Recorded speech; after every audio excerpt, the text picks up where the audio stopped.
menampilkan video tugas akhir kami dengan judul Ngobrol Bareng Biotek. Apa sih manfaat teh kombucha itu? Kombucha is an old and mysterious drink.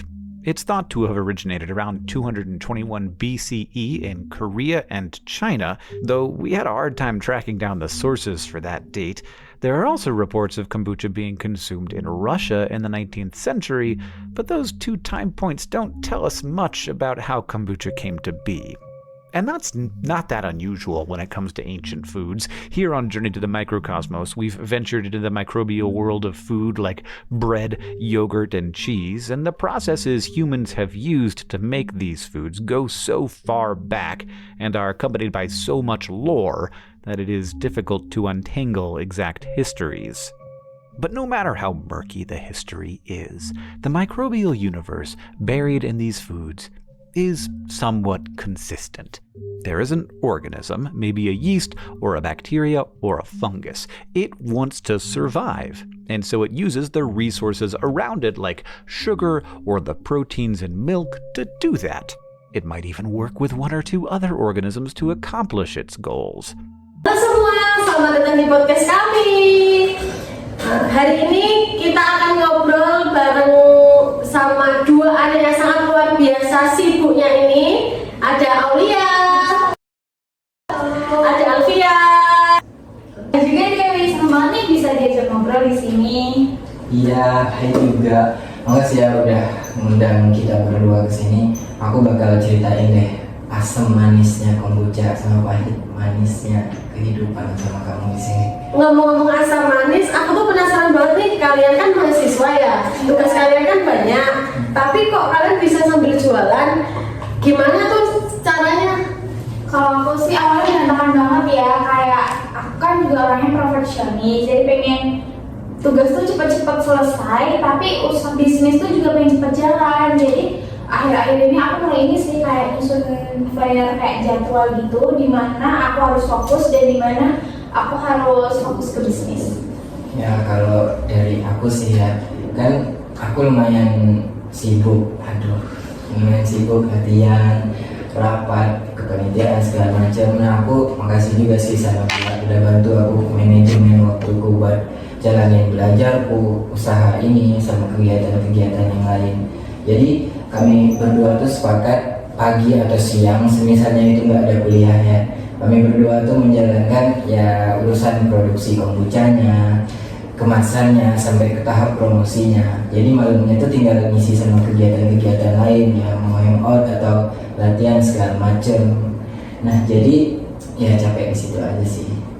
Wah, realistis banget ya kalian. Nah, ngomong-ngomong soal uang nih, kalian tuh gimana sih kok bisa dapat modal untuk berjualan? Di sisi lainnya kalian mahasiswa yang nggak punya pekerjaan.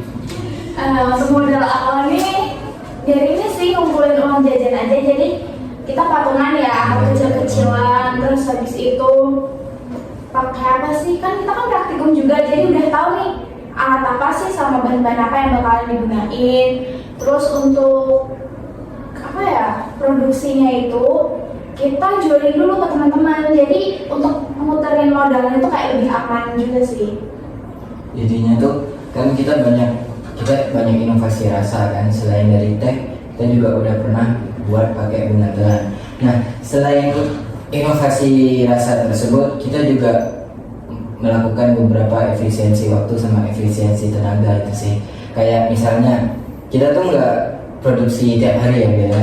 Kita produksinya tuh nggak tiap hari, jadi kayak ya sehari sekali produksi gede tapi buat stok 3-4 hari ke depan. Jadi ya kayak nggak nganggu kegiatan lain, bisnis tetap jalan tapi kuliah juga tetap oke. Wah, oke. Sekarang kita masuk ke bagian yang paling penasaran nih, produknya. Kombucha itu sebenarnya apa sih? Kombucha ya? Mau aku atau kamu? Coba aja ya. Oke, aku ya. Kombucha itu kan teh fermentasi dari bahannya itu dari teh dan dari gula. Nah, fermentasinya tuh menggunakan mikrobia namanya tuh Scooby. Scooby itu bukan sekedar bakteri atau jamur aja ya. Scooby itu kan simbiotik, kultural, symbiotic, cultural, bacteria, and yeast. yeast. Nah, jadi dia tuh nggak cuma bakteri atau jamur, dia bakteri dan yeast. Jadi waktu kita kuliah mikrobiologi kan kita sempat praktek kemarin kan buat Scooby itu buat teh kombucha. Ya jadi kami berpikir ya ilmu kami itu nggak cuma sampai situ aja gitu. Siapa tahu bisa dibuat produk dan ternyata alhamdulillah berjalan sejauh ini. Nah, selain unik juga nih, kombucha tuh bagus juga buat pencernaan dan daya tahan tubuh. Nah, apalagi kan sering nih buka-buka sosmed, kayak banyak banget nih orang yang udah peduli sama kesehatan dirinya sendiri. Keren. Rasanya gimana sih kombucha itu? Kalau rasanya itu asam, manis, agak sparkling dari soda itu, tapi tetap alami. Nah, kita kan juga ada eksperimen rasa nih, kayak yang Alfian bilang tadi, kayak kita juga eksperimen rasa pakai lemon, jahe, sama daun kelapa. Selain inovasi rasa yang kita buat tadi kan pastinya bahannya ganti-ganti kan.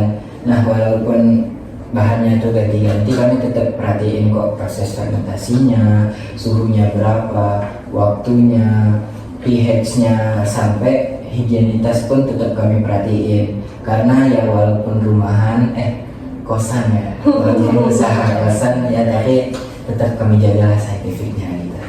Wah, aku suka banget nih konsepnya. Nah, ini yang terakhir buat teman-teman mahasiswa yang pengen mulai usaha, tipsnya apa sih dari kalian berdua? Kalau aku sih mulai aja dari yang kecil, karena sesuatu yang dimulai dari yang kecil tapi konsisten itu bakalan berbuah manis. Nah, kalau aku sih orang tuh tiap memulai sesuatu takut banget sama kata gagal. Aku sering kali dengar gitu.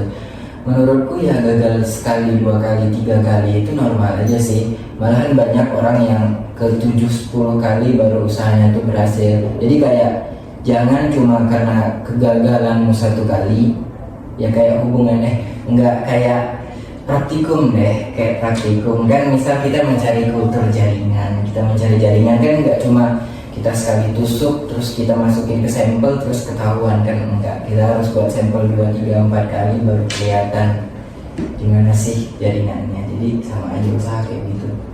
Wah, bener banget nih, obrolan kita ini bukan cuma inspiratif juga ya, tapi juga bermanfaat bagi mahasiswa-mahasiswa lain yang ingin memulai usaha.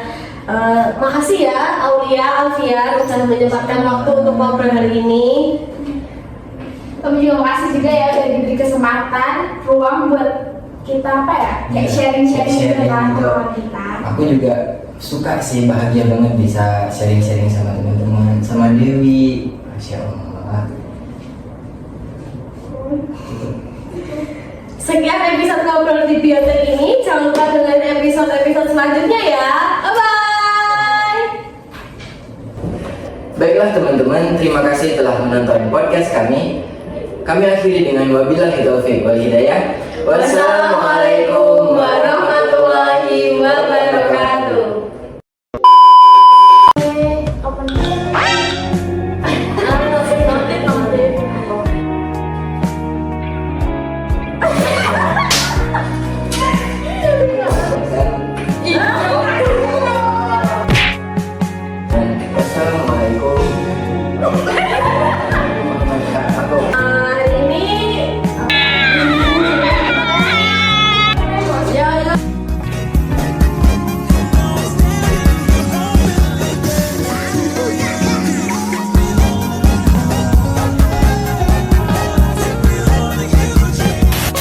Stop it.